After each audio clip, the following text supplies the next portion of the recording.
ನಮಸ್ಕಾರ ಎಲ್ಲ ನಮ್ಮ ಮುದ್ದಿನ ಕುಟುಂಬದವ್ರಿಗೆ. ಏನಪ್ಪ ವಿಷಯ ಅಂತಂದ್ರೆ ಇವತ್ತು ತಮ್ಮಂದು ಅಫ್ಜಲ್ಪುರ್ ಇವರ ನಂದು ಕೂಡ ತವ್ರ ಮನೆಗಿದೆ.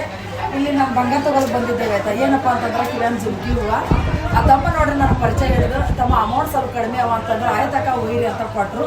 ಪ್ರತಿಯೊಬ್ಬರು ನಾನು ಅಣ್ಣ ತಮ್ಮದಾರಾಗಿರ್ಬೋದು, ಅಕ್ಕ ತಂಗಿದಾರಾಗಿರ್ಬೋದು, ಏನೇ ಬಂಗಾರ ಖರೀದಿ ಮಾಡೋದಿದ್ರೆ ಈ ದುಕಾನಿಗೆ ಬರ್ರಿ. ಯಾಕಂತಂದ್ರೆ ಏನೋ ಇರುತ್ತಲ್ಲ ಮನುಷ್ಯನಲ್ಲಿ ಅಹಂಕಾರ ಗುರು ಅಂತ, ಅವರಲ್ಲಿ ಒಂದು ಚೂರು ನನಗೆ ಕಾಣಿಸಿಲ್ಲ. ಭಾಳ ಒಳ್ಳೆ ರೀತಿಯಲ್ಲಿ ಬೇವು ಮಾಡ್ತಾರೆ, ಆ ಒಳ್ಳೆ ರೀತಿಯಲ್ಲಿ ವ್ಯಾಪಾರನೂ ಮಾಡ್ತಾರೆ. ಎಲ್ಲ ಕಡೆ ಇಡುವೆ ಸೇರ್ ಮಾಡ್ರಿ. ಅಫ್ಜಲ್ಪುರ್ ಊರಾಗಿರ್ಬೋದು, ಸುತ್ತ ಹಳ್ಳಿ ಕಡೆ ಯಾರೇ ಏನು ತಗೋಬೇಕಿದ್ರೆ ಇಲ್ಲಿ ಬರ್ರಿ.